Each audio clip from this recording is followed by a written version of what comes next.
Dengan menyebut nama Allah yang Maha Pengasih lagi Maha Penyayang, orang-orang yang beriman kepada Al-Quran yang diturunkan kepadamu Muhammad dan kitab-kitab yang telah diturunkan sebelum engkau, dan mereka yakin akan adanya akhirat, merekalah yang mendapat petunjuk dari Tuhannya, dan mereka itulah orang-orang yang beruntung. Bisa sampai. Ini masih di tol dari arah Jawa Tengah. Mari sama-sama kita mulai saja dengan tema kita pada malam hari ini, mukjizat nama dan sifat Al-Quran. Nah, kali ini Al-Quran sebagai Al-Hakim. Bismillahirrahmanirrahim. Alhamdulillahil karimir rahman, 'allamal Qur'an, khalaqal insana 'allamahul bayan. Asyhadu an la ilaha illallah wa asyhadu anna Muhammadar Rasulullah. Allahumma fashalli wa sallim wa barik ala nabiyyina wa habibina wa syafi'ina wa qaidina wa maulana Muhammadin sallallahu alaihi wasallam. Subhanaka la ilma lana illa ma 'allamtana innaka al-alimul hakim. Subhanaka la ilma lana illa ma 'allamtana innaka antal alimul hakim. Allahumma ati nufusana taqwaha zakkiha anta khairu man zakkaha anta waliyuha wa maulaha. Allahumma inna nas'aluka al-huda wat tuqa wal afafa wal ghina. Allahumma anfa'na bima 'allamtana wa 'allimna ma yanfa'una warzuqna uluman tanfa'una fid dini wad dunya wal akhirah. Rabbana atina fid dunya hasanah wa fil akhirati hasanah wa qina adzabannar. Wa sallallahu ala nabiyyina Muhammadin walhamdulillahi rabbil alamin. Pada malam hari ini bahasan kita tentang sesuatu yang sungguh sangat berat sebetulnya buat saya dan sangat agung sekali. Salah satu nama atau sifat Al-Quran, Al-Hakim.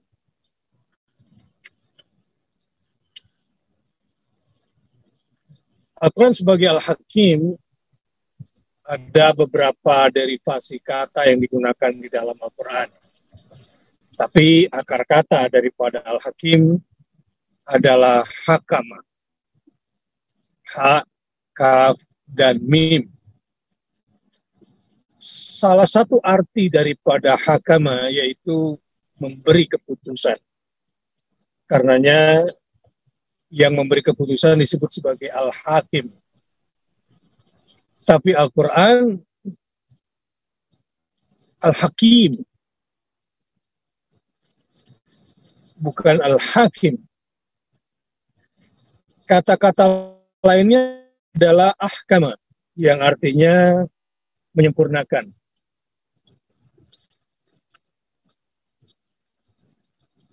Kata-kata hakama yang artinya memberi keputusan, tetapi jika ditambah dengan hamzah di depannya menjadi ahkama, menjadi menyempurnakan. Dan muncul pula darinya kata hikmah sebagai masdar di sini. Baik, apakah Ustaz Deden sudah masuk?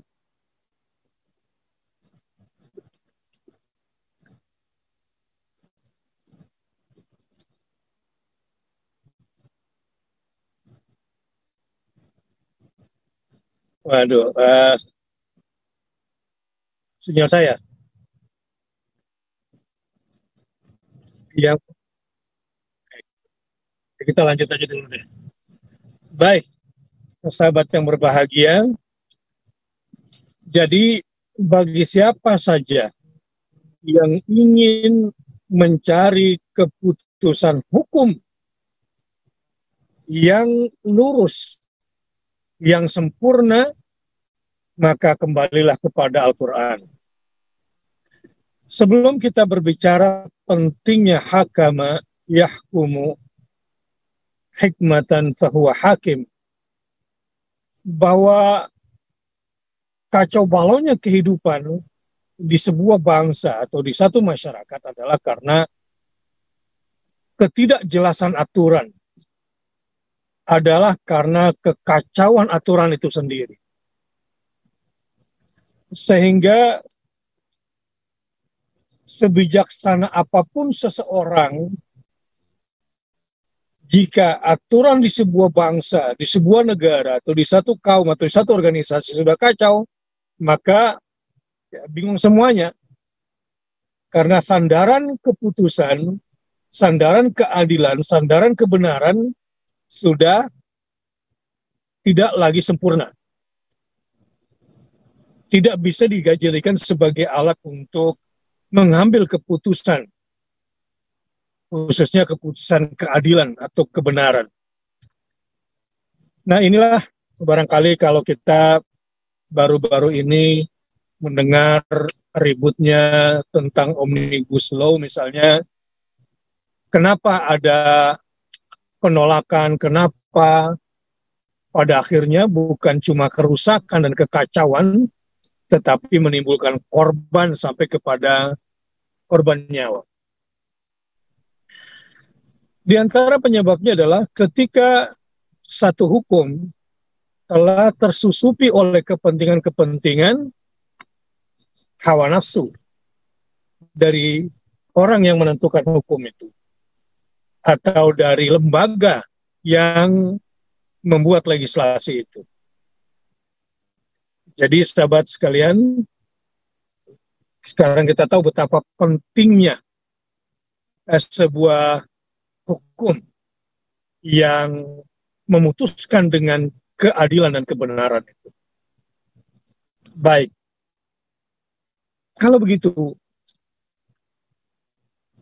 kita lihat misalnya di banyak negara, banyak sekali demonstrasi, baik dari pihak buruh karena hukum yang digunakan atau undang-undang yang digunakan atau perangkat-perangkat hukum yang digunakan bukanlah sebuah perangkat hukum yang harusnya memberikan bimbingan, yang memberikan petunjuk ke arah yang dibutuhkan oleh masyarakat atau manusia secara keseluruhan. Nah, sahabat, itulah kenapa akhirnya kita sangat membutuhkan Al-Quran. Baik, disinilah Quran sebagai Al-Hakim sangat kita butuhkan.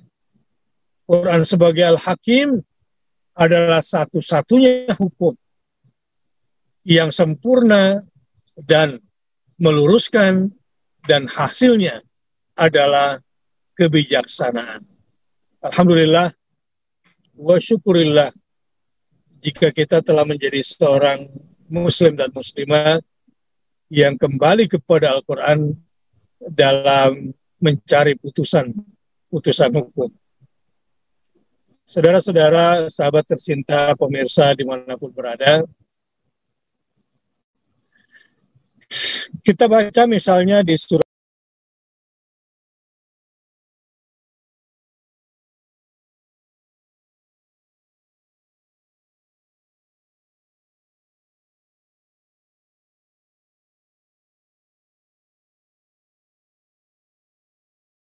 Yunus. Tegas sekali di surat Yunus, A'udzubillah, inilah. Ayat ini menunjukkan, misalnya kata-kata kitabun uhkimat ayatu, maksud saya di surat Hud ayat 1, kalau sebelumnya adalah di surat Yunus ayat 1, kemudian juga ada surat Luqman ayat 2 yang tadi kita baca, tilka ayatul kitabil hakim, gitu ya.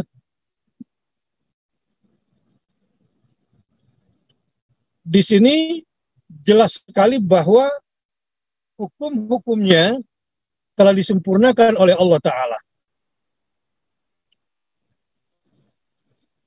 Bahwa seluruh kandungan ayat-ayat Al-Quran yang berisi tentang peraturan-peraturan yang isinya adalah tentang perintah, dan larangan, hukumnya telah disempurnakan oleh Allah Ta'ala. Sebagaimana di dalam surah Hud, A'udzu billahi minasyaitonir rajim. Kitabun uhkimat ayatuh. Inilah satu kitab yang ayat-ayatnya disempurnakan, yakni menunjukkan pengertian bahwa di dalam Al-Quran semua hukum dan perundangan itu disempurnakan oleh Allah Ta'ala. Masya Allah.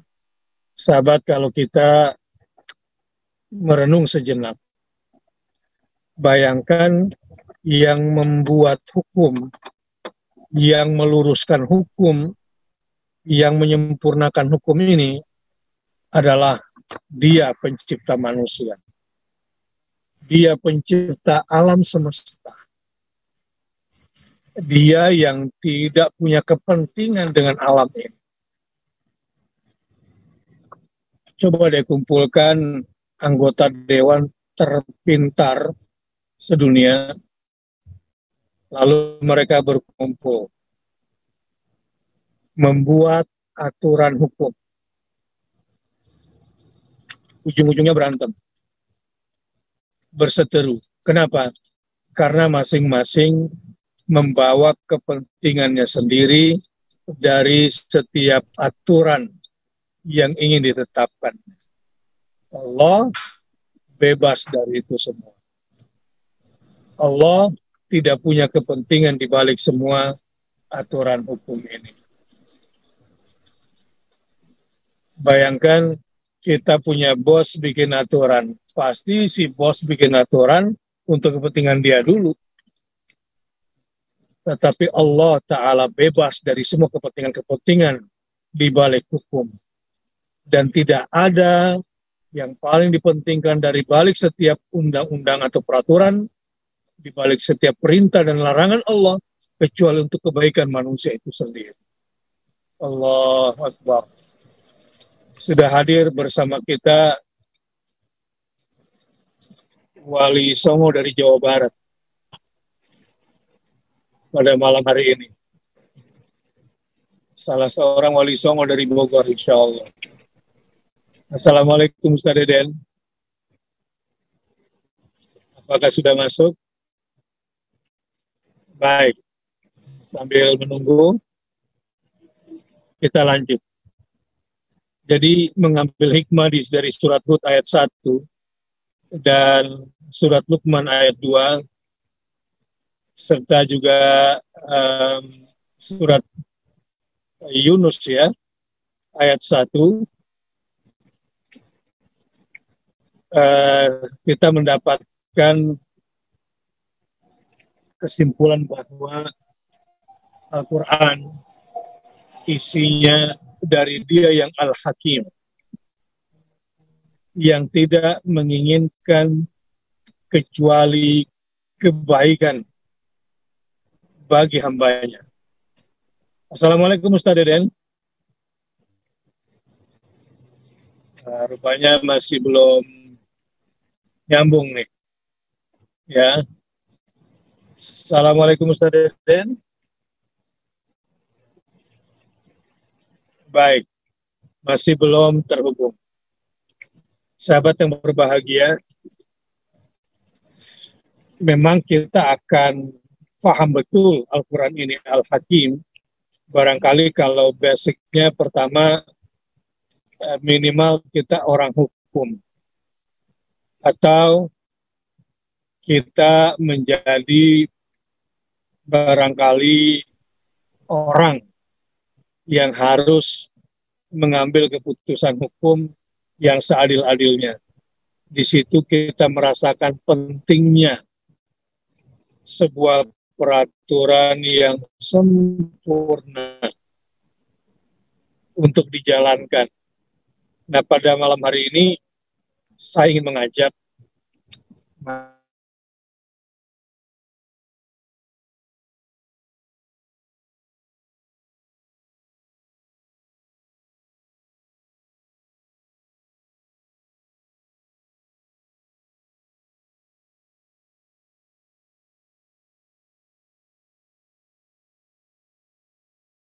berupa perintah dan larangan adalah bukan cuma untuk kebaikan kita sendiri, tapi ketika kita taati, walaupun terkadang ada yang kurang pas untuk diri kita, ini adalah demi kebaikan bagi semuanya. Masya Allah, kalau kita lihat dan dalami lagi, Allah sebagai Al-Hakim, lalu kemudian menurutkan kitabnya yang juga Hakim. Coba lihat, seakan-akan Allah mengambil namanya atau mengambil sifatnya untuk dijadikan sebagai nama bagi kitab sucinya, untuk dijadikan sebagai sifat. Jadi sifat dirinya dijadikan sebagai sifat kitabnya. Beda halnya dengan manusia. Bayangkan ada orang munafik bikin peraturan dan perundangan. Ada orang fasik, pendosa besar, bikin peraturan dan perundangan. Pasti jauh dari kesempurnaan, jauh dari lurus, karena semua keluar dari persepsinya, keluar dari kepentingannya. Nah, di sini perbandingan antara perintah larangan, aturan, hukum-hukum, nasihat-nasihat yang ada di dalamnya dibanding dengan legislasi-legislasi yang lain. Subhanallah, alhamdulillah, wala ilaha illallah, Allahu Akbar. Jadi pada poin pertama, Al-Quran sebagai Al-Hakim menunjukkan pengertian bahwa di dalam Al-Quran semua hukum dan perundang-undangan disempurnakan. Coba tes sekali lagi. Assalamualaikum Ustaz Deden. Waalaikumsalam warahmatullahi wabarakatuh. Akhirnya bunyi juga dari tadi. Ditungguin. Ini udah seperti Wali Songo dari Jawa Barat.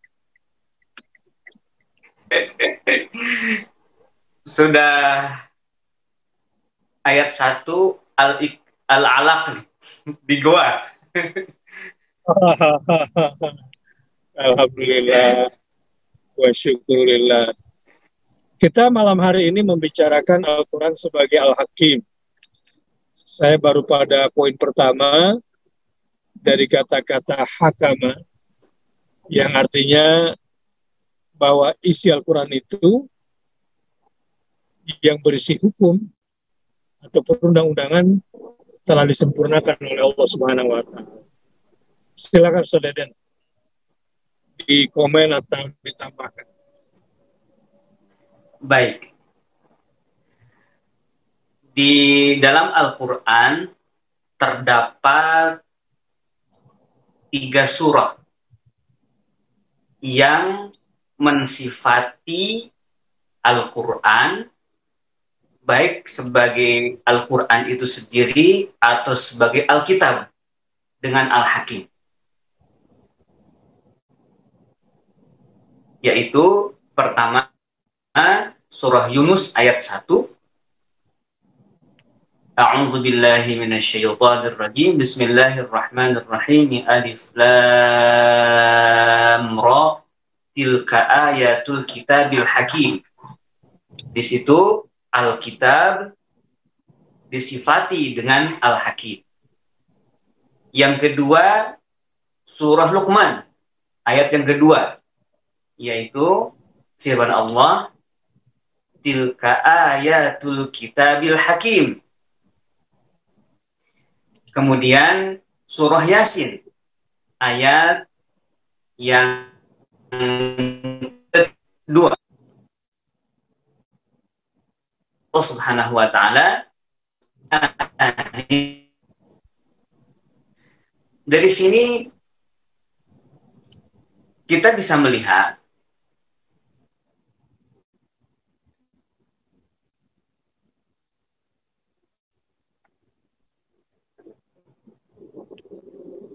baik, kelihatannya ada gangguan dari Ustaz Deden ya, masalah internetnya barangkali karena berada di gua ya. Mudah-mudahan keluar dulu dari guanya supaya internetnya lebih lancar lagi. Baik, Ustaz Deden menggambarkan tadi tentang surat Yasin, ya, yang ketiganya. Walaupun saya juga sudah bacakan di surat Hud, jadi dalam bentuk yang lain, kitabun uhkimat ayatuhu. Nah, Allah Subhanahu wa Ta'ala menurunkan Al-Quran kepada kita semua agar kita menjadi hamba-hambanya yang juga bersifat memiliki hikmah. Dan untuk bisa menjadi pribadi yang memiliki hikmah, jadi kalau kita lihat misalnya ayat lain, output daripada Al-Quran sebagai Al-Hakim yang membuat kita menjadi pribadi hikmah. Yu'til hikmata may yasha wa may yu'tal hikmah faqad utiya khairan katsiran. Jadi kalau orang itu sudah diberi hikmah, berarti telah diberikan sesuatu yang bersifat kebaikan dan kebaikan yang banyak sekali. Nah, untuk menjadi pribadi yang seperti itu, kita harus kembali kepada Al-Quran sebagai Al-Hakim yang penuh hikmah, dan bahkan uhkimat ayatuhu, telah disempurnakan ayat-ayat. Nah, inilah para sahabat kalau ingin menjadi pribadi yang penuh hikmah dulu. Artinya di antara pribadi yang penuh hikmah adalah pribadi yang kompatibel dalam menjalani hidupnya itu bersama panduan hidupnya ini Al-Quran sebagai Al-Hakim. Bahwa perintah Al-Quran menjadi sesuatu yang paling nikmat untuk dia jalani, dan larangan Al-Quran juga sesuatu yang paling menguntungkan yang ketika ditinggalkan. Nah, ketika aktivitas hidup kompatibel dengan kitabnya, maka di sinilah manusia sedang berjalan sebetulnya menjadi pribadi berhikmah. Rupanya sudah keluar lagi dari gua. Ustaz Deden, Assalamualaikum. Baik. Masih belum juga terkoneksi. Assalamualaikum Ustaz Deden. Ya, mungkin masih berada di dalam gua. Oke. Sekarang kita masuk kepada surah Al-Baqarah ayat 213. Ya, di Al-Baqarah ayat 213. A'udzu billahi minasy syaithanir rajim. Bismillahirrahmanirrahim. Wa anzala ma'ahumul kitaba bil haqq liyahkuma bainan nasi fima ikhtalafu fihi. Dan Allah menurunkan bersama mereka kitab yang benar untuk memberi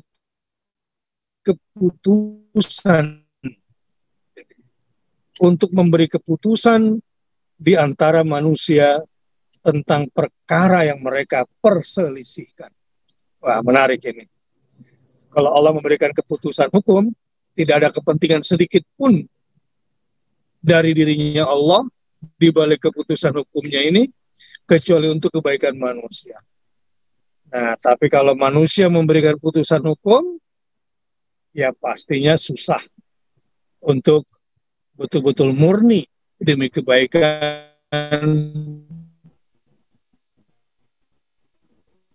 dan keputusan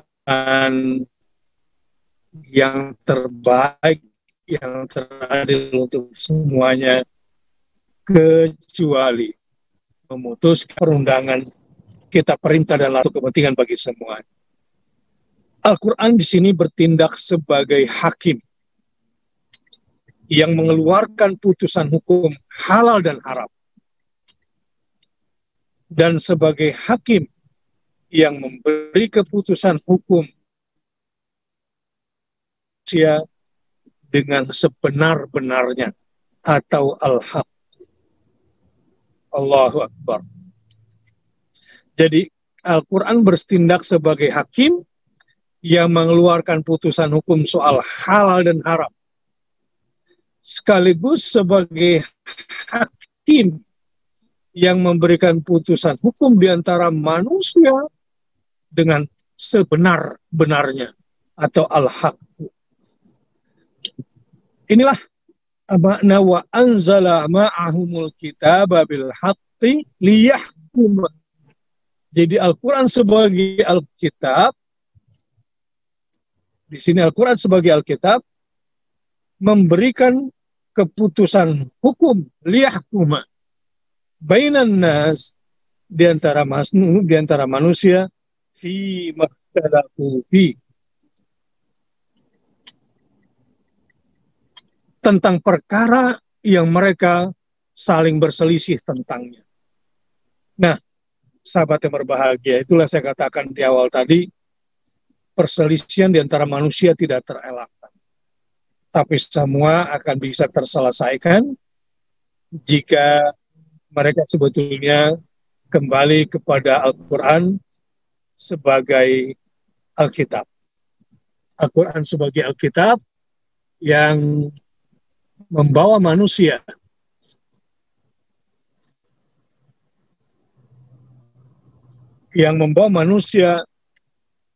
kepada ketentramannya, kepada keseimbangannya, kepada tentu kebahagiaan bagi semuanya. Saya bayangkan seandainya nih tidak diturunkan kepada kita semua sebagai seorang muslim Al-Quran sebagai Alkitab. Ini Quran saja diturunkan, kita masih belum baca, atau cuma sedikit sekali yang membaca. Namun jika ada 1-2 orang saja menyampaikan isinya ini, tentu seperti cahaya yang terang di tengah kegelapan yang membimbing manusia pada kebahagiaannya. Tapi kalau lebih detail lagi, kalau kita bicara hukum, yang akan memberikan putusan-putusan hukum di tengah manusia yang hampir saja saling bunuh, yang memberikan putusan-putusan hukum di antara persoalan-persoalan mereka yang di mana mereka saling berselisih satu sama lain. Allahu Akbar, betapa bahagianya kita punya Alkitab yang diturunkan sebenar-benarnya. Tidak ada tambahan, tidak ada pengurangan untuk kepentingan si manusia yang memiliki syahwat di sini. Betul-betul Allah tetapkan seadil-adilnya. Bukanlah diturunkan dari seorang penguasa yang membuat aturan untuk kediktatorannya, untuk tirani yang akan diterapkannya. Tetapi wa anzala ma'ahumul kitaba bil haqqi, selain diturunkan secara hak, sebenar-benarnya, melalui proses yang tidak salah. Bayangkan kalau proses hukum menjadi hukum, ditetapkan sudah melanggar SOP, peraturan itu sudah melanggar standar operating procedure, bagaimana dia menjadi sebuah undang-undang di tengah masyarakat, caranya saja sudah nggak benar, pasti itu karena punya tendensi-tendensi yang nggak benar memang di balik ini semua. Tetapi Masya Allah, di sini saya baru paham. Wa anzala ma'ahumul kitaba bil haqqi. Dan Allah menurunkan bersama mereka kitab yang hak. Itu saja udah luar biasa.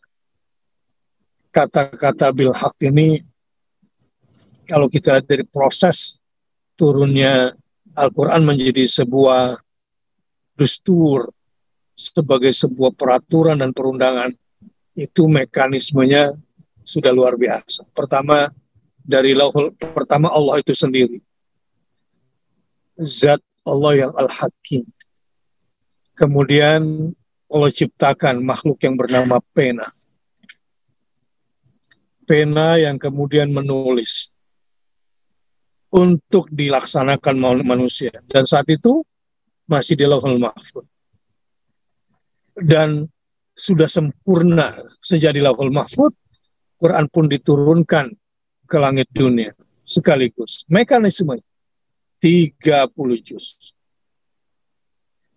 Allahu Akbar, sudah sempurna dari awal. Jadi bukanlah undang-undang yang cuplik sana, cuplik sini, studi banding ke sana, studi banding ke sini, bukan. Betul-betul dari sang pencipta jagat raya ini. Maka para penentu legislasi di badan legislatif, kalau dia seorang muslim, Anda sebetulnya nggak usah terlalu berat yang mengeksplor diri yang bisa menyebabkan kecelakaan bagi orang banyak dalam menetapkan undang-undang. Kembalilah ke undang-undang dasar. Karena undang-undang dasar di negeri ini sudah ditetapkan berdasarkan kitab suci. Yang orang Nasrani, yang Hindu dan Buddha, insya Allah juga ketika bermusyawarah bermufakat di Indonesia ini sudah menggunakan standar kebijaksanaan. Tapi ketika sudah ada kepentingan-kepentingan politik uang, kepentingan-kepentingan politik kekuasaan, dan itu dominan, maka itu sudah tidak prosedural lagi. Sudah keluar dari aturan proses ketetapannya sebuah undang-undang menjadi sebuah undang-undang, menjadi sebuah aturan. Jadi cukup baca Quran, wahai saudara-saudaraku, khususnya di legislatif atau di yudikatif. Tentu di eksekutif juga harus melaksanakannya sebagai pelaksana undang-undang di sini. Tapi maksud saya, bersyukurlah Allah telah menurunkan Al-Quran bersama para nabi dan rasul. Alkitab bil haqqi, panduan hidup dengan benar. Nah, yang penting juga adalah fungsinya liyahkuma bainan nasi fi makhtalafu fi, yang memberi keputusan hukum di antara manusia tentang perkara yang mereka perselisihkan. Masya Allah. Kita tuh nggak lepas dari perselisihan di mana saja tentunya, karena manusia diciptakan memang berbeda-beda, dengan situasi yang berbeda-beda, cara pandang yang berbeda-beda, melihat dinamika perbedaan yang sangat kompleks. Maka saya baru paham tentang istilah wa anzala ma'ahumul kitaba bil haqqi. Inilah yang paling dibutuhkan manusia. Ditambah lagi fungsinya liyahkuma bainan nasi fi makhtalafu fi, yang memberikan putusan tentang perkara yang mereka perselisihkan. Saudara-saudara, sudah bergabung kembali bersama kita dari gua, apakah sudah bisa berkomunikasi dalam gua keluar? Assalamualaikum Ustaz Deden. Waalaikumsalam warahmatullahi wabarakatuh. Udah ada suara lagi, mesti ke mulut gua sedikit supaya dapat sinyalnya agak jelas. Baik, Mangga, silakan. Ya, mangga diteruskan yang tadi yang belum selesai, gimana itu? Iya, dari 3 surah itu, Al-Hakim melekat pertama kepada Alkitab, Ayatul Kitabil Hakim, dan juga melekat kepada Al-Quran, Wal Quranil Hakim. Jadi Al-Quran itu baik sebagai Al-Quran maupun sebagai Alkitab, maka dua-duanya punya sifat Al-Hakim. Tadi saya menyimak penjelasan yang luar biasa tentang sifat Alkitab sebagai liyahkuma bainan nasi fi makhtalafu fi, sebagai pemberi putusan hukum dalam segala persoalan manusia. khususnya yang diperselisihkan di antara mereka. Ini kata para mufassir ketika menafsir surah Yunus ayat 1, juga ketika menafsir surah Luqman ayat 2 atau surah Yasin ayat yang kedua, memang Al-Hakim sebagai sifat dari Alkitab, juga sebagai sifat dari Al-Quran, maknanya adalah Al-Hakim. Al-Hakim dengan membaca haknya dipanjangkan. Ini disebut wazan fa'ilun dengan makna fa'ilun.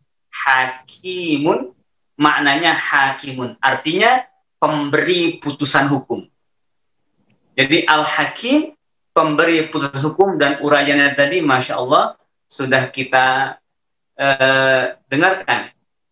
Yang sangat luar biasa.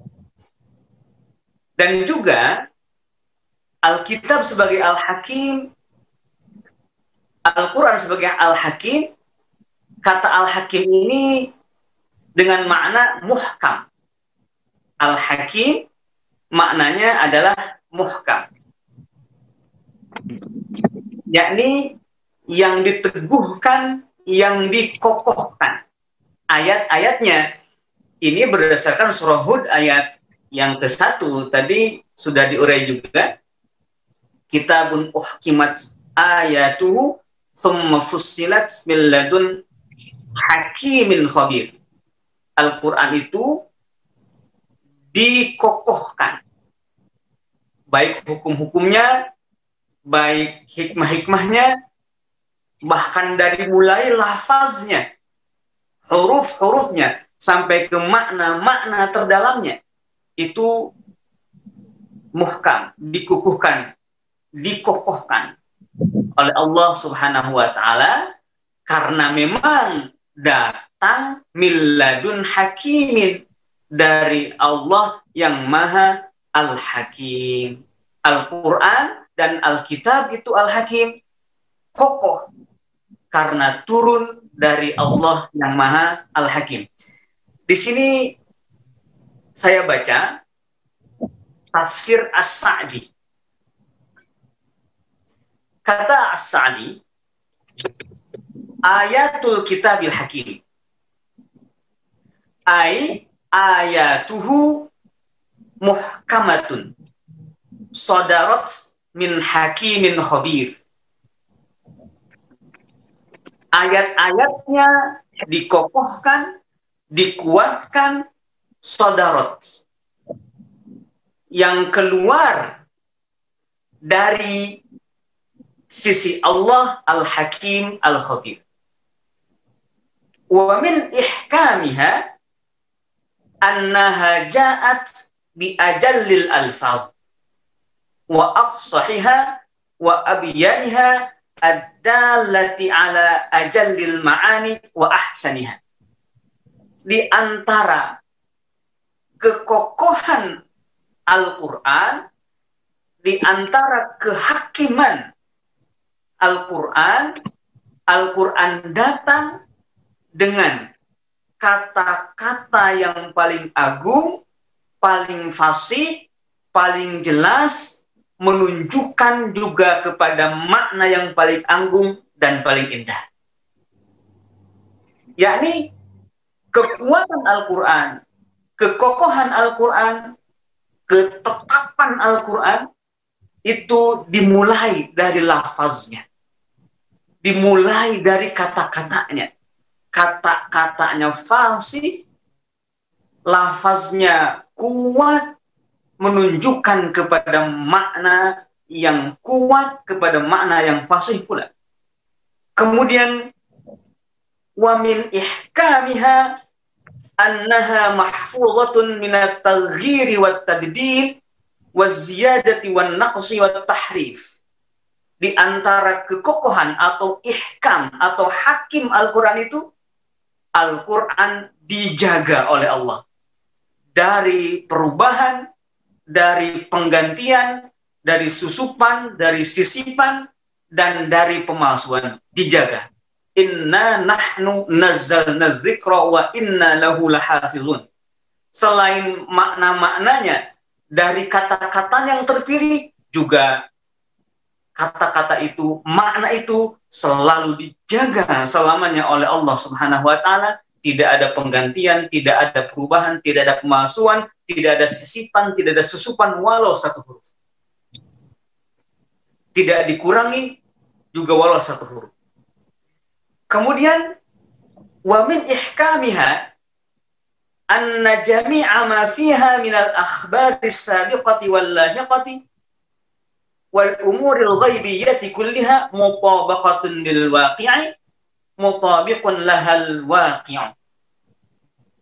Di antara ihkamnya Al-Quran, ihkamnya Alkitab atau hakimnya Al-Quran dan Alkitab itu bahwa seluruh isinya kisah-kisah tentang masa lalu, umat terdahulu, dan juga tentang yang akan datang, tentang perkara-perkara yang gaib, seluruhnya mutabiqun lil waqi, sesuai dengan faktanya, mutabiqun lahal waqi'u, dan fakta sesuai dengannya. Isinya baik berita-berita tentang umat masa lalu, tentang yang akan datang, juga perkara-perkara yang gaib, itu seluruhnya sesuai dengan fakta, dan fakta sesuai dengannya. Lam yukhalifha kitabun minal kutubil ilahiyah walam yukhbir bi khilafiha nabiyyun minal anbiya'i. Tidak pernah dan tidak disalahi oleh kitab manapun. Tidak ada kitab daripada kitab-kitab yang diturunkan yang isinya bertentangan dengan Al-Quran dan Alkitab ini, dan juga tidak ada nabi seorang pun yang berbicara tentang hal yang bertentangan dengan isi Al-Quran. Walam walan ya'tiya ilmun mahsusun wala ma'qulun sahihun yunaqidu ma dallas alaihi. Tidak akan pernah ada ilmu empiris, juga ilmu makul yang sahih, akal yang sahih, yang bertentangan dengan petunjuk Al-Quran. Itu menunjukkan Al-Quran itu hakim, ihkam. Ini masih ada nih bentuk ihkam-ihkam dari Al-Quran yang ditulis oleh As-Sa'di. Saya terus baik Ustaz. Diteruskan saja. Sebutkan ihkam-ihkam itu yang paling penting. Karena itu sudah bentuk yang konkret dari As-Sa'di. Ya, saya baca kitab tafsir, rupanya As-Sa'di ini meskipun ringkas pas ngebahas tentang Al-Hakim, Al-Quran, itu panjang. Kemudian kata As-Sa'di, wa min ihkamiha annaha ma amarat bi syai'in illa wa huwa khalisul maslahati aw raji'uha wa la nahat an syai'in illa wa huwa khalisul mafsadati aw raji'uha wa katsiran ma yajma'u bainal amri bi syai'i ma'a dzikri hikmatihi faidatihi wan nahyi 'ani syai'i ma'a dzikri madarratihi. Di antara ihkamnya Al-Qur'an, kokohnya Al-Qur'an, Al-Hakim, bahwa tidak semata-mata Al-Quran memerintahkan sesuatu kecuali sesuatu itu maslahat murni, kemaslahatan seutuhnya. Dan tidak semata-mata melarang sesuatu kecuali sesuatu itu adalah kerusakan seutuhnya. Dan banyak sekali ayat-ayat itu tidak semata-mata menyebut perintah kecuali disertai dengan hikmahnya, dan tidak semata-mata ada larangan kecuali disertai dengan menyebutkan bahayanya. Itu ihkamnya Al-Quran sehingga disebut Al-Hakim. Kemudian kata As-Sa'di, wa min ihkamiha annaha jama'at baina at-targhibi wat-tarhibi wal wa'zil balighi alladhi ta'tadilu bihi an-nufusul khiyarah wa tahtakimu fata'malu bil hazmi. Di antara ihkam Al-Quran, Al-Quran menghimpun antara targhib dan tarhib. Hal-hal yang memotivasi untuk mengerjakan amal soleh, dan hal-hal yang menjadikan jiwa ini takut mengerjakan keburukan, juga nasihat yang sampai ke dalam hati, di mana kemudian nafsu atau jiwa yang bersih itu menjadi kokoh, menjadi tenang, menjadi kuat, lalu mengamalkannya dengan juga penuh semangat.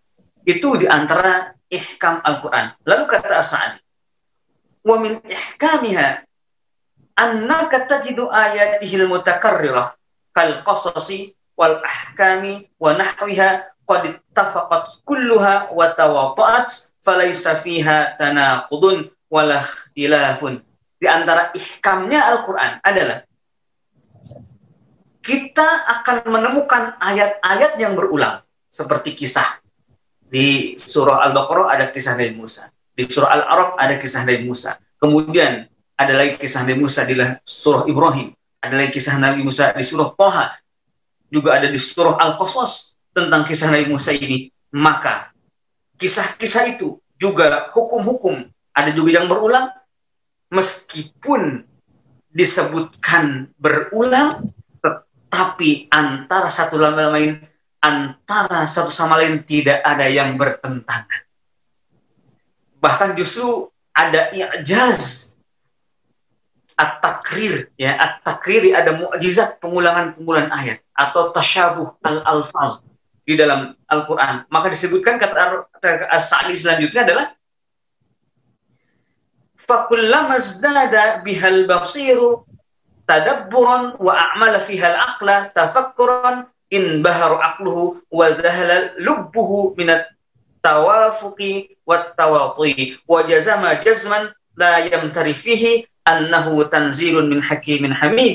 Maka apabila bertadabbur dengan serius, dengan sungguh-sungguh, semakin tajam dan juga mengerahkan tafakkur, akalnya berpikir, memikirkan, maka akalnya akan menyadari, terbuka, tercerahkan, dan juga kemudian akan menemukan keseruan-keseruan, keserasian-keserasian. Disitulah kemudian ada keyakinan yang pasti dan tidak akan pernah ragu bahwa Al-Quran itu tak lain turun dari sisi tanzilun min hakimin hamid, datang dari Allah yang maha hakim dan maha hamid, maha terpuji. Itu kata As-Sa'di, kenapa Al-Quran baik sebagai Alkitab maupun sebagai Al-Quran sendiri ayat-ayatnya disebut Al-Hakim, karena Al-Hakim itu ternyata ada maknanya Al-Muhkam. Jadi dari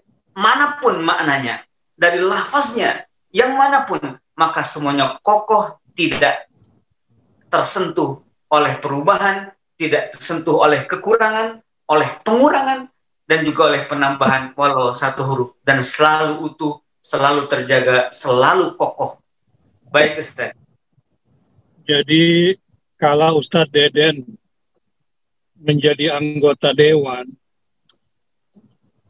berarti sebetulnya enak ya setelah adanya Al-Quran ya, jadi nggak perlu ngarang-ngarang lagi yang nggak mungkin juga akan bisa mendapatkan sehebat dari Al-Quran, kira-kira gitu. Iya, tidak akan pernah ada yang bisa menanding Al-Quran dan produk-produk kebijaksanaan atau kebijakan yang diambil dari petunjuk Al-Quran.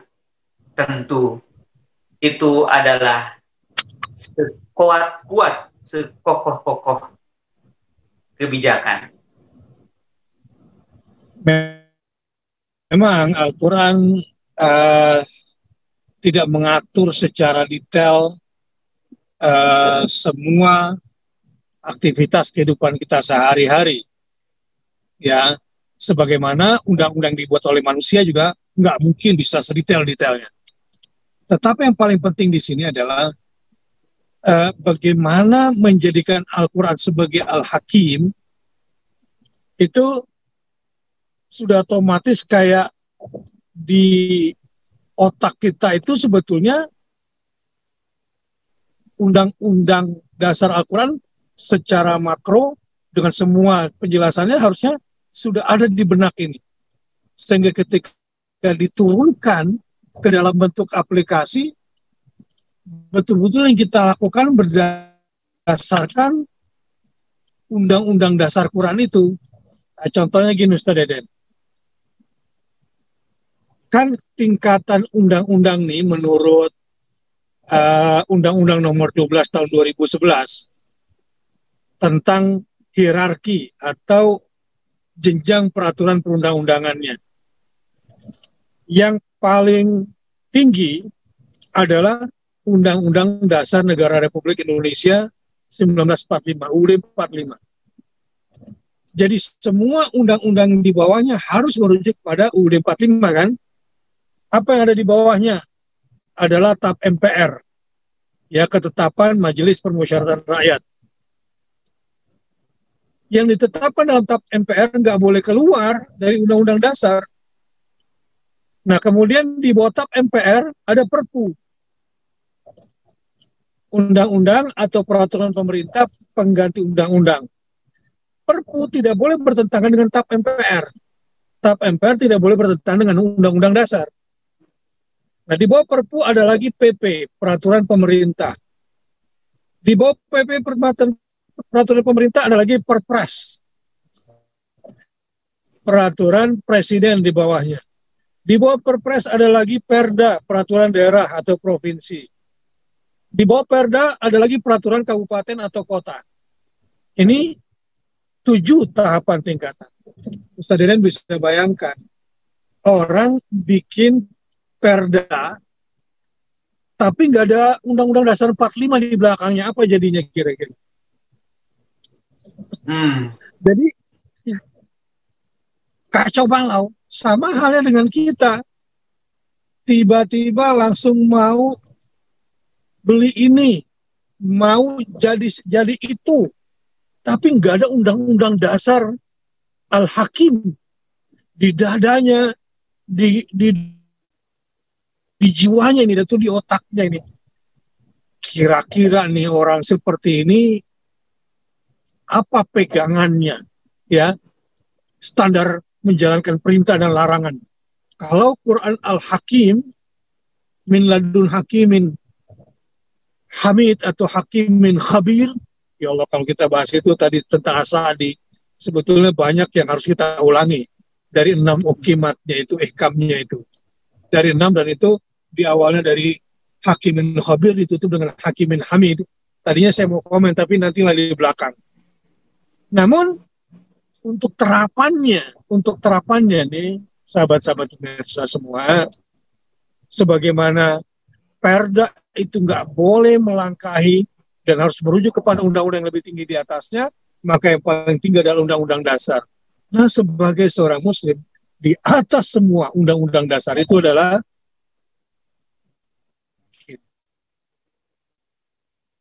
ayatul. Harusnya Al-Quran itu sudah kita pandang dulu sebagai dustur. Al-Quran sudah kita pandang sebagai undang-undang di sini. Nah, sampai di sini dulu nih Ustaz Deden. Kan masalahnya banyak orang Islam yang nggak mau menjadikan Al-Quran sebagai undang-undang. Kumaha ya.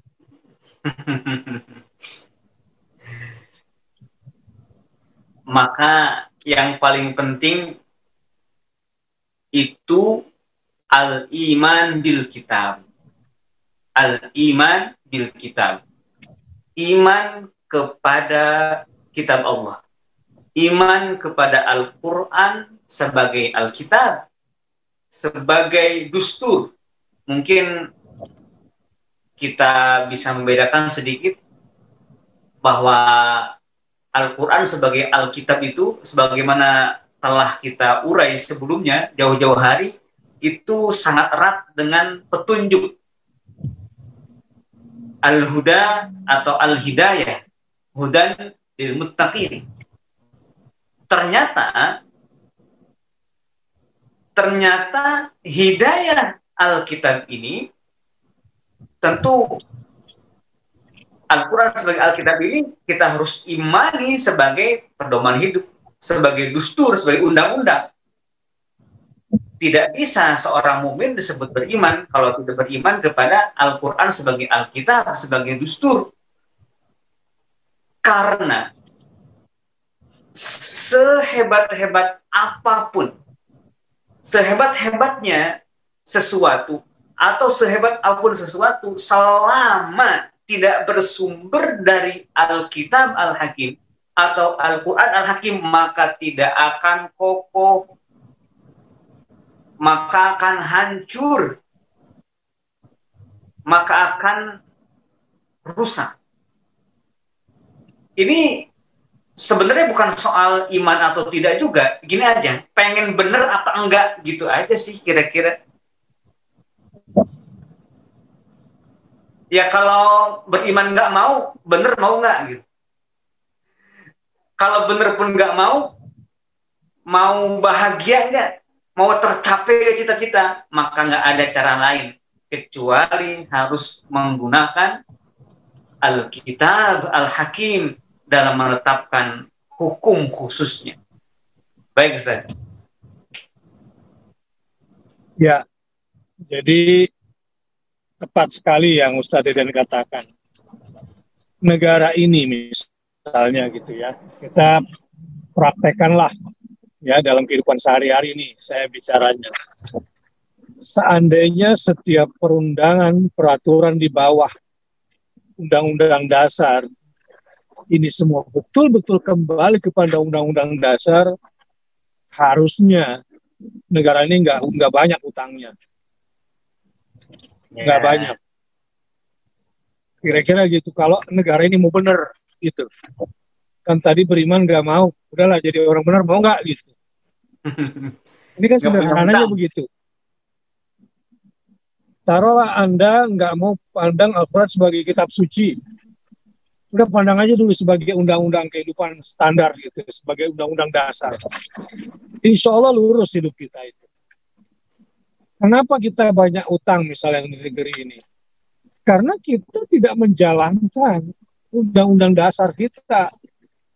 Misalnya tentang pasal 33, ya, masalah perekonomian dengan sistem kooperasi yang sudah sesuai dengan kearifan Indonesia, bukan dengan sistem korporasi.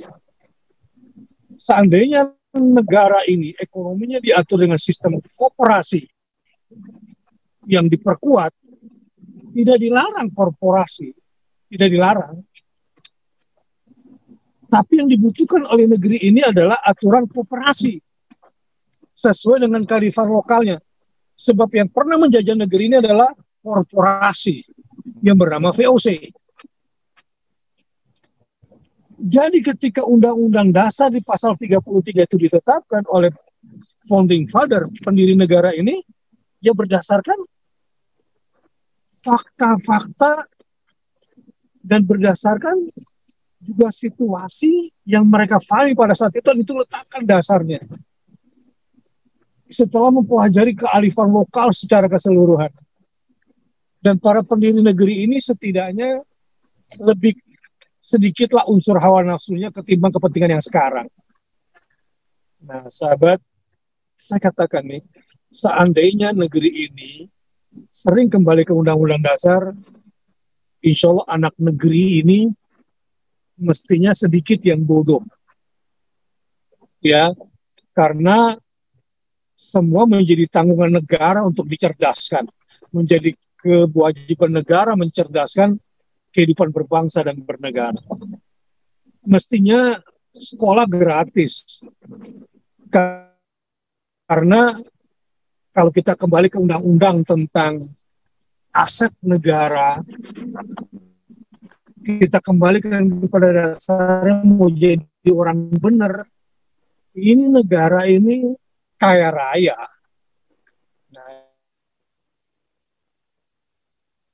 Dan dasar. Kita bikin peraturan sendiri dengan jangka pendek untuk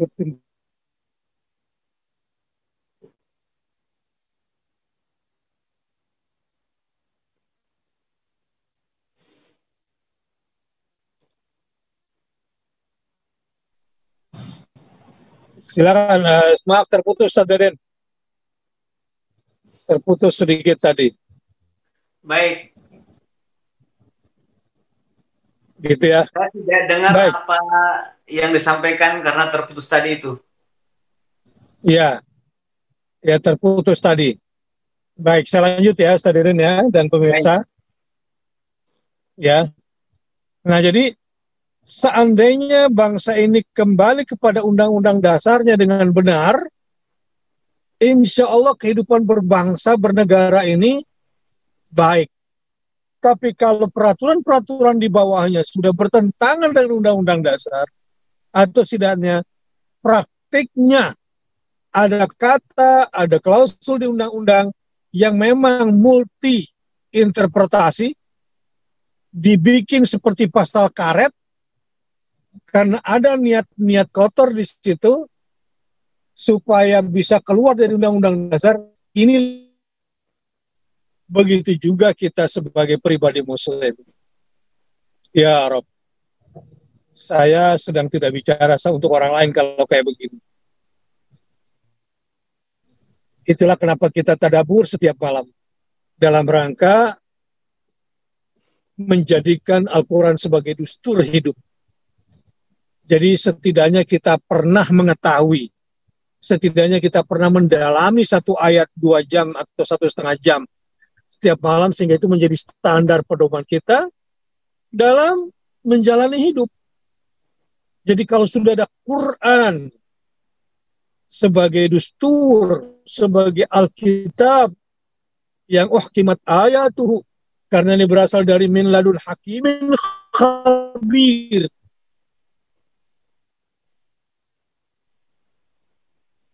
yang dasar, insya Allah hidup kita akan menjadi baik dan akan terus semakin baik. Nah, cuma begini caranya sahabat, kita harus tunduk betul. Jangan berpikir untuk melintir ayat, terutama di hati kita ini. Dibuang dulu zaigunnya, itu kecenderungan untuk menyimpang itu dari Al-Quran.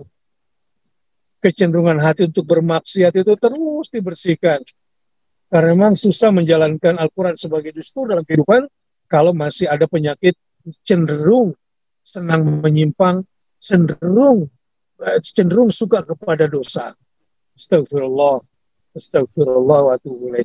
Itu perbandingan saya, Ustaz Deden, ya, tentang negara dan tentang pribadi. Mangga, teruskan. Allahu Akbar. Surah yang paling sering dibaca secara berjamaah oleh masyarakat kita di Indonesia adalah surah Yasin. Itu bisa Surah Yasin misalnya. Iya. Saya lihat di musola-musola atau masjid-masjid di kampung, ketika ada mushaf di situ, maka biasanya bagian surah Yasin itu paling lecek gitu ya, karena sering dibaca. Bahkan ada yang sobek. Demikian pula kalau di kita, bahkan ada cetakan khusus Yasin, buku Yasin gitu. Ini karena mengingat surah Yasin ini menjadi surah yang paling banyak dibaca secara berjamaah di Indonesia. Tapi tampaknya di ayat yang kedua dari surah Yasin itu, di mana Allah bersumpah, wal Qur'anil Hakim, demi Al-Quran yang hakim, yang kokoh, kata-katanya kokoh, isinya kokoh, hukum-hukumnya. Nah, di sini dengan sumpah Allah Subhanahu wa taala, maka kalau hari ini, contoh misalkan saya, hati saya ini labil. Orang Sunda bilang tidak pancen, maka labilnya hati ini itu pertanda. Hati ini renggang dan berjarak dengan Al-Qur'anil Hakim. Kalau kemudian juga di dalam ibadah kita, misalkan, kok tidak istiqomah, tidak pancang, tidak kokoh, labil, maka itu pun juga pertanda telah berjarak dengan Al-Qur'anil Hakim. Atau misalkan hidup kita dalam bisnis, dalam belajar, bahkan dalam bernegara. Kok negara kita tidak kokoh misalkan? Kok bangsa ini tidak kokoh? Maka itu pertanda sebenarnya tidak merapat kepada wal Qur'anil Hakim. Maka standar hati, standar manusia, standar hukum, standar negara yang kokoh, yang kuat, itu karena pondasinya hakim, kuat. Dan tidak ada yang kuat melebihi wal Qur'anil Hakim, di mana Allah Subhanahu wa Ta'ala bersumpah dengan itu. Kalau bacaan bangsa Indonesia ini surah Yasin dan benar-benar menjadi kokoh hatinya, kokoh semangatnya, kokoh jalan hidupnya, kokoh dalam bernegara, maka tentu masyarakat ini, negara ini menjadi baldatun thayyibatun wa rabbun ghafur. Negeri yang makmur, negeri yang sejahtera, dan Allah melimpahkan ampunannya. Wal Qur'anil Hakim. Baik, Ustaz. Baik. Masya Allah. Ya, dari penjelasan tadi, sebetulnya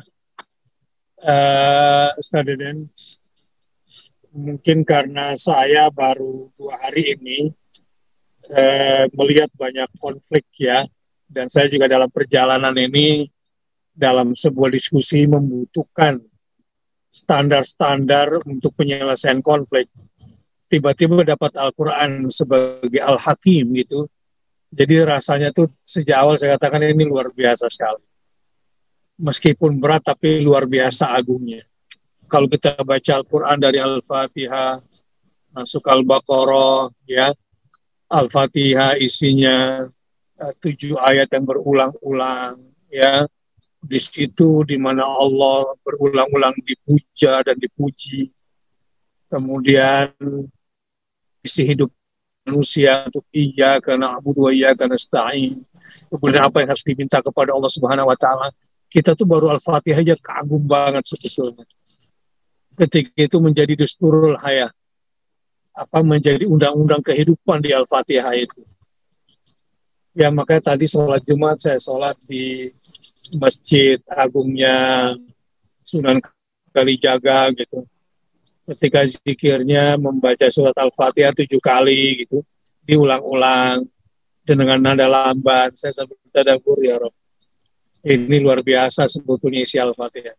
Apalagi ditambah lagi dengan surat Al-Baqarah yang isinya menjelaskan bagaimana manusia penuh konflik itu, Bani Israel dan sesembahannya. Kemudian bagaimana Al-Quran memberikan solusi bagi mereka, dari yang paling lembut sampai disuruh mati. Jadi, kalaupun ada perintah keras di dalam Al-Quran, ya, matilah kamu gitu sebagai satu-satunya solusi. Gitu kan? Saking keterlaluannya manusia yang nggak mau benar ini. Kalaupun ada perintah dalam Al-Quran, matilah kamu gitu. Waqtulu anfusakum. Tapi tetap aja, dzalikum khairul lakum. Jadi perintah mati,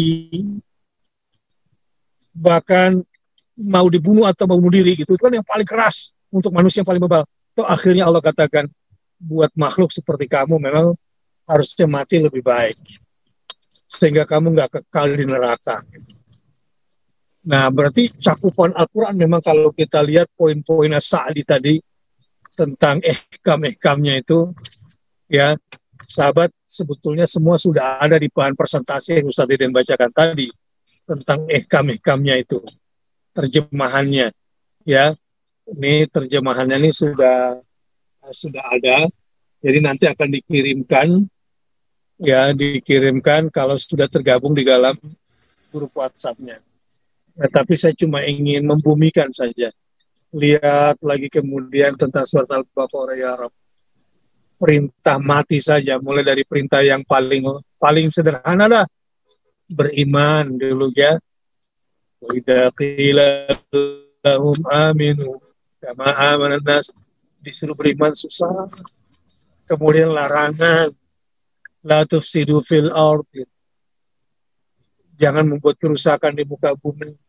Sampai yang paling berbahaya, toh pada akhirnya Quran cuma menawarkan kebaikan bagi kita. Masuk ke surat Ali Imran.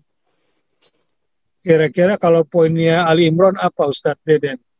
Secara keseluruhan, dia menunjukkan Quran itu hakim di surat Ali Imran. Ya, ada di doa di pembuka surah Ali Imran.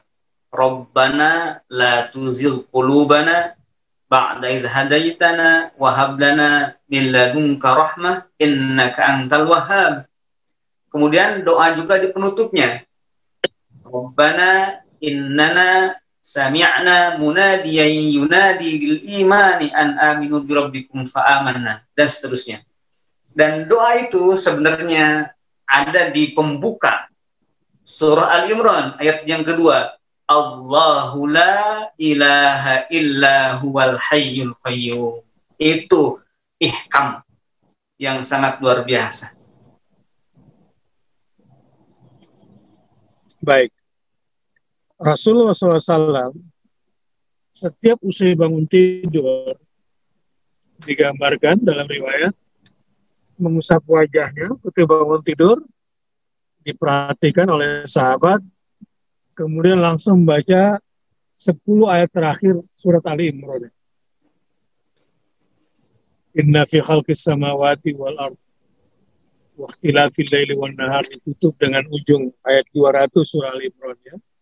Ya ayyuhalladzina amanu sabiru wasabiru warabitu wattaqullah la'allakum tuflihun. Allah. Itu Rasul setiap hari baca itu 10. Jadi saya mencoba belajar mengamalkannya. Atau nggak sahabat, apa yang saya rasakan ketika membaca 10 ayat pas bangun tidur seperti yang dianjurkan dalam sunnah Rasulullah.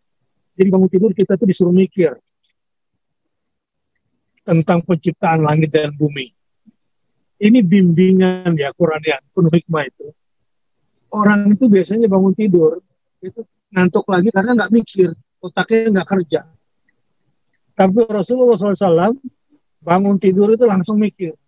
Inna fi khalqis samawati wal ardh, sesungguhnya pada penciptaan langit, lapisan-lapisan langit dan bumi,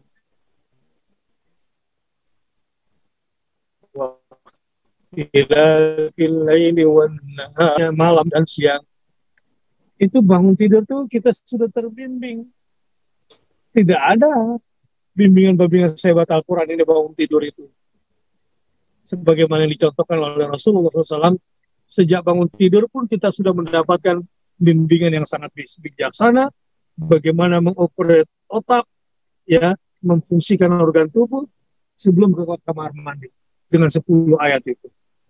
Masya Allah. Itu membayangkan Quran sebagai dustur.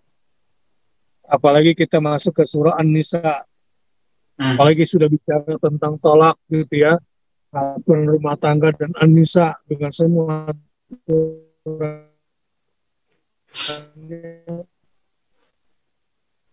ya Allah, itu Quran dan seterusnya sampai kepada memohon perlindungan dari kejahatan manusia.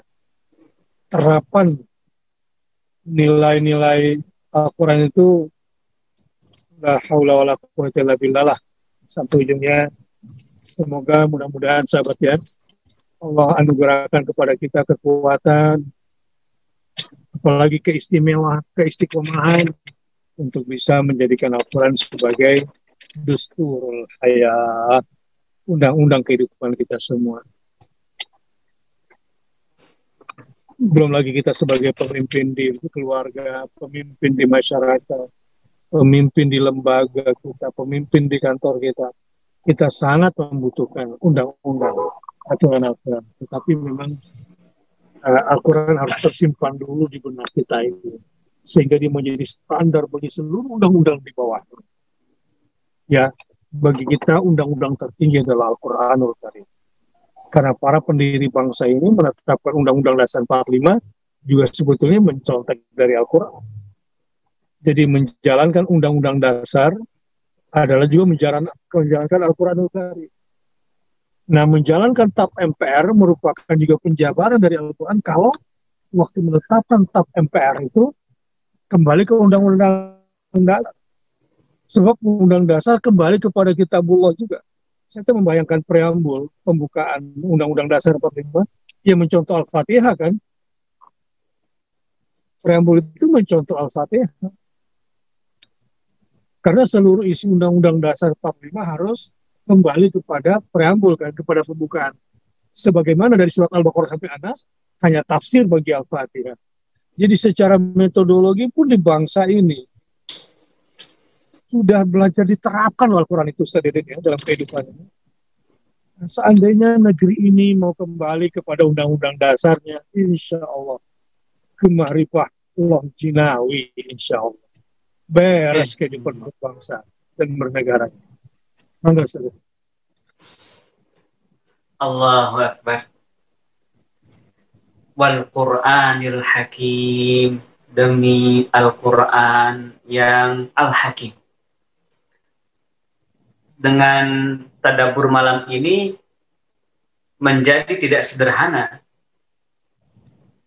ayat ini, wal Qur'anil Hakim. Bahkan Allah bersumpah dengan Al-Qur'anil Hakim. Saya melihat manusia yang diberi hikmah oleh Allah Subhanahu wa taala, misalnya Luqman, walaqad atayna Luqmanal hikmah.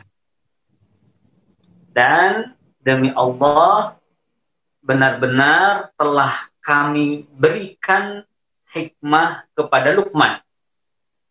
Maka ketika hikmah itu ada pada diri Luqman, Luqman disebut Al-Hakim. Luqman Al-Hakim.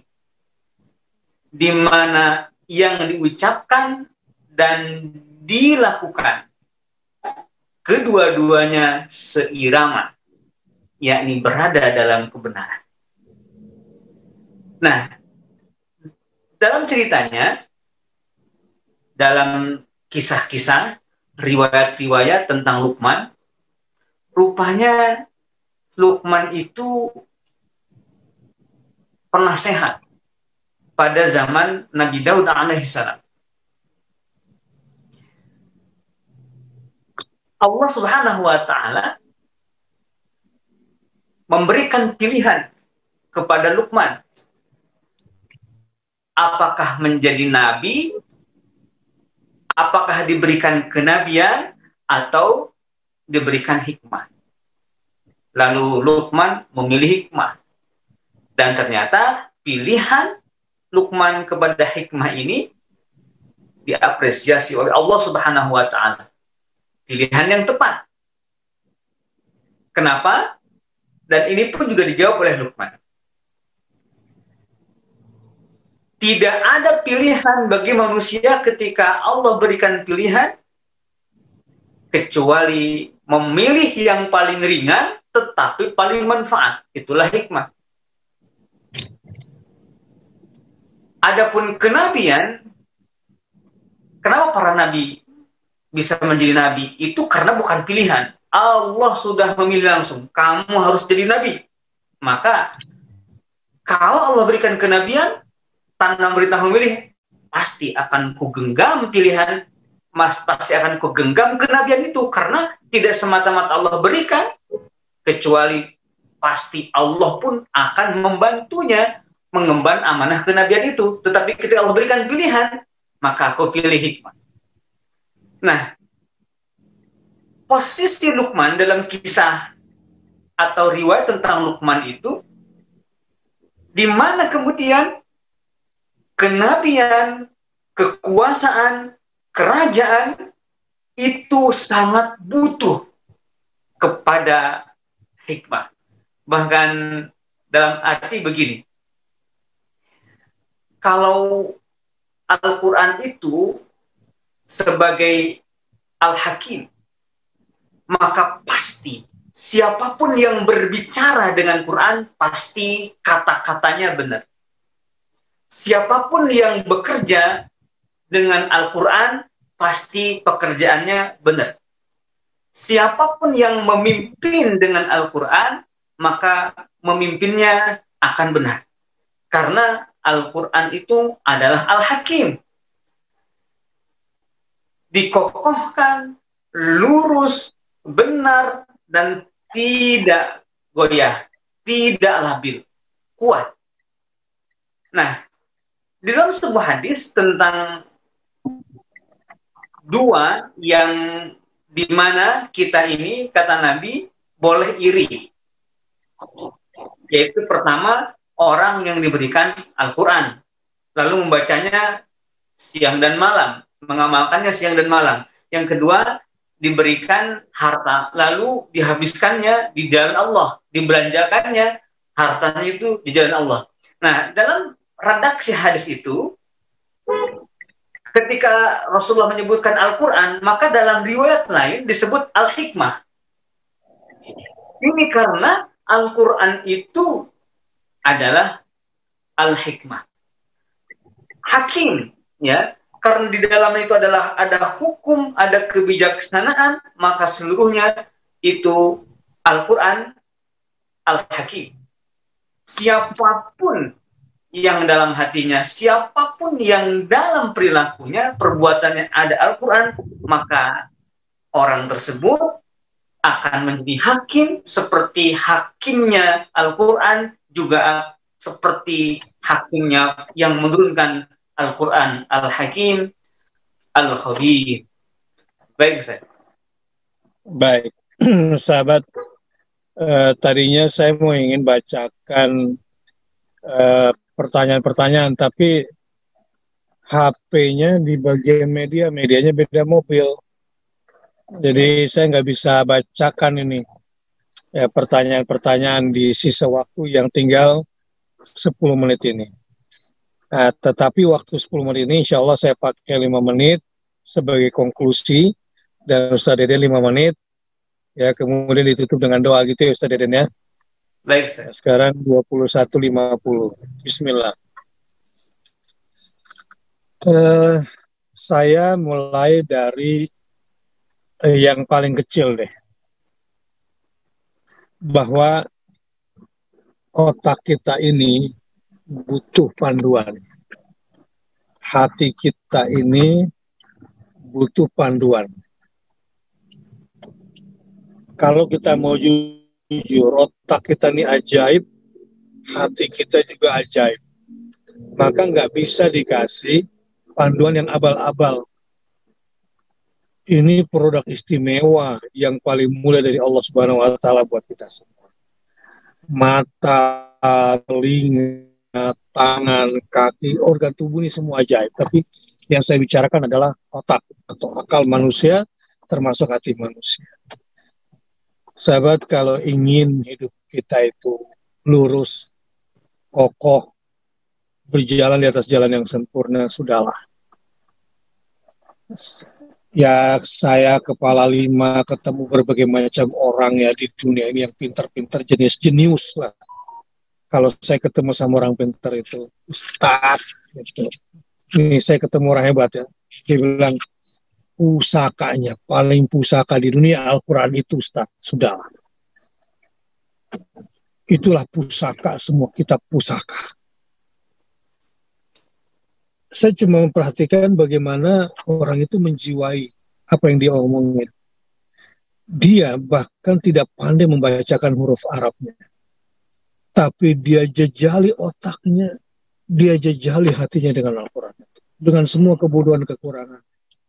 Tapi dia puas mengatakan, Ustaz, pusakanya kita paling pusaka, ya sudah Al-Quran itu gak ada yang lain.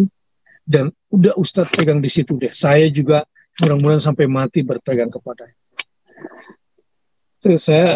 Ini orang ini bagi saya orang jenius yang lompatan pikirannya juga hebat. Lalu bertemu keluarga kerajaan yang konflik, aset kerajaannya luar biasa kekayaan. Pada akhirnya pegang Quran lagi, Ustaz. Dan ingin agar dalam menjalani hidup amanah dia sebagai sebuah keluarga kerajaan, ingin menjalankan amanah Quran. Dia sudah siap mati dengan semua tantangan. Nah, saudara-saudara, sahabat-sahabat yang berbahagia, jangan menjadi orang yang terlambat menjadikan Al-Quran sebagai Alkitab Al-Hakim. Allazi uhkimat ayatu. Jangan terlambat. Karena Quran sudah dikokohkan, ya sudah diluruskan, sudah disempurnakan. Siapa yang mengokohkan, siapa yang meluruskan, siapa yang menyempurnakan? Miladun hakimin khabir. Al-Quran ini berasal dari dia yang maha bijaksana dan maha tahu sedetail-detail segala sesuatu. Dan tadi diungkapkan juga min ladun hakimin hamid, dari dia yang maha hakim sekaligus maha terpuji, tidak ada bandingnya. Dimulai alimun hakimun khabir, ditutup dengan hakimun hamid. Kalau kita bicarakan tadi tentang ihkam-ihkamnya atau hikmah-hikmah yang digambarkan oleh As-Sa'di. Nah, saya bermula dari bawah, dari yang paling sederhana, dari pengalaman sampai pada akhirnya saya berpikir, ya Rabb, mudah-mudahan saya mati dalam keadaan sedang berjuang untuk mengamalkan Quran bagi diri saya dan orang-orang yang saya cintai. Dan saya juga senantiasa mendoakan sahabat semua.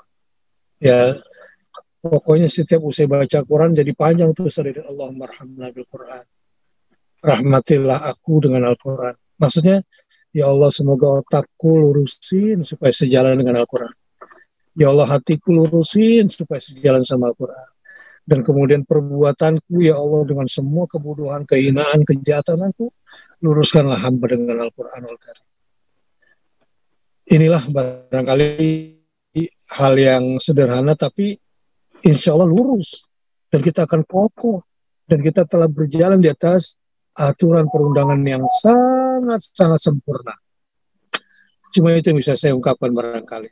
Ya, Ustaz Deden, silakan selesaikan 5 menit berikutnya, 21.55.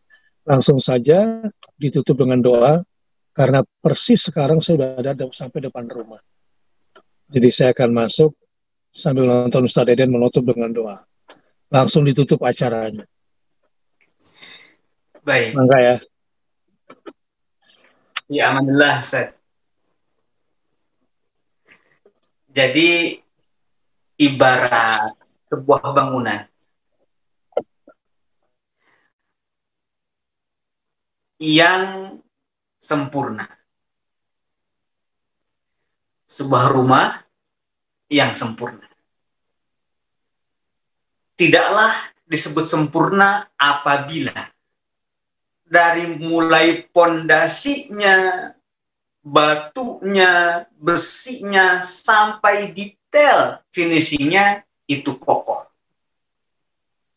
Bukan hanya jadi saja, tetapi juga kokoh. Bukan hanya kokoh di dalam, tetapi juga kokoh dari segi kesempurnaan, keindahannya, dari segi arsitekturnya.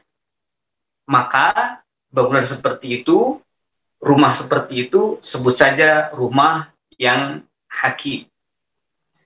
Kalau misalkan ada rumah dengan pondasinya yang terbuat bukan dari batu yang kuat, semennya misalkan tidak bagus, atau tidak pakai besi dan lain-lain, sehingga rentan untuk rubuh, maka itu tidak hakim rumah itu.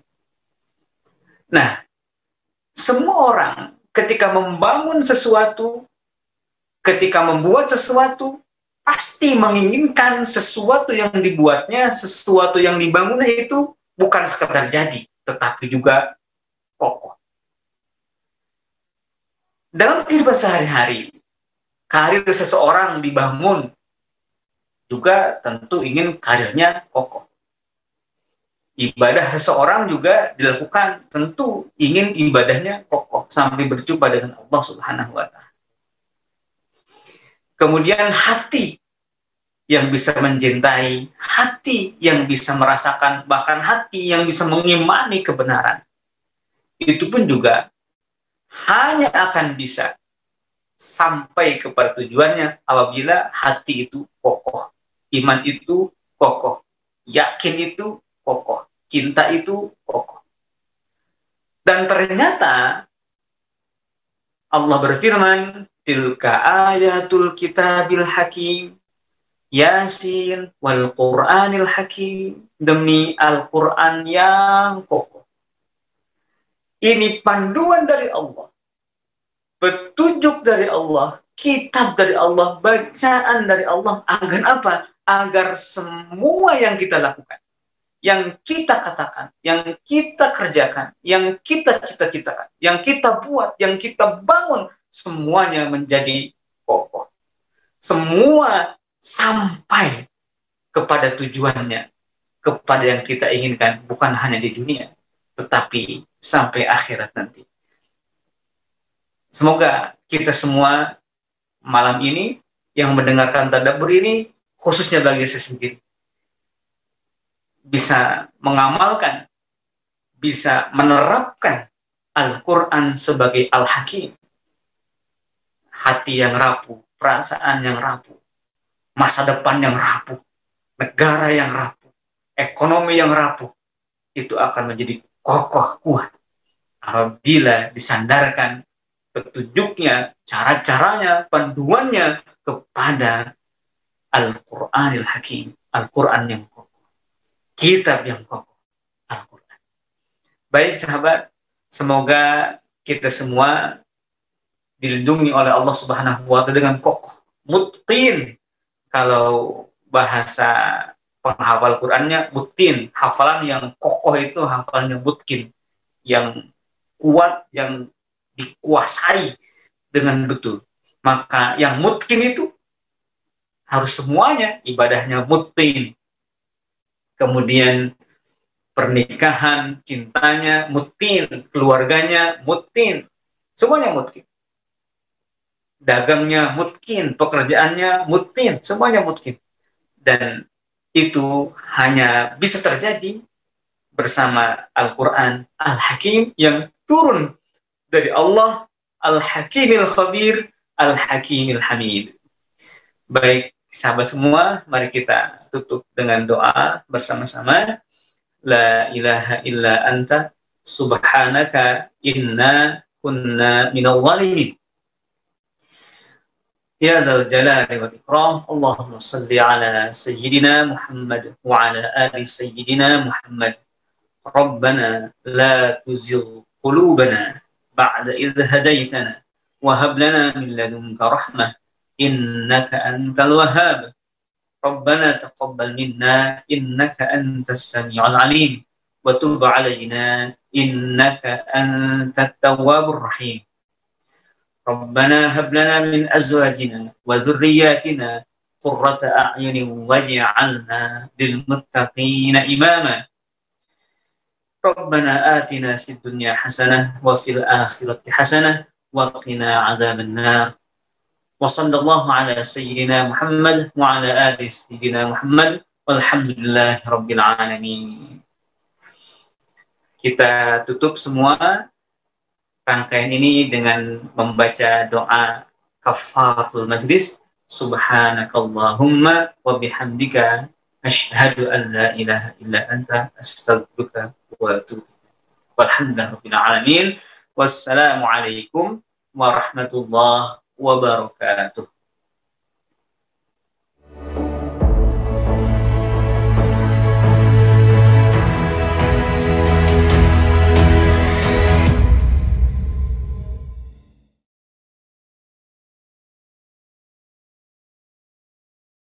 Assalamualaikum warahmatullahi wabarakatuh. Tanah suci kita, kiblat pertama kita, Al-Aqsa, di atas tanah suci Al-Quds, Baitul Maqdis berada.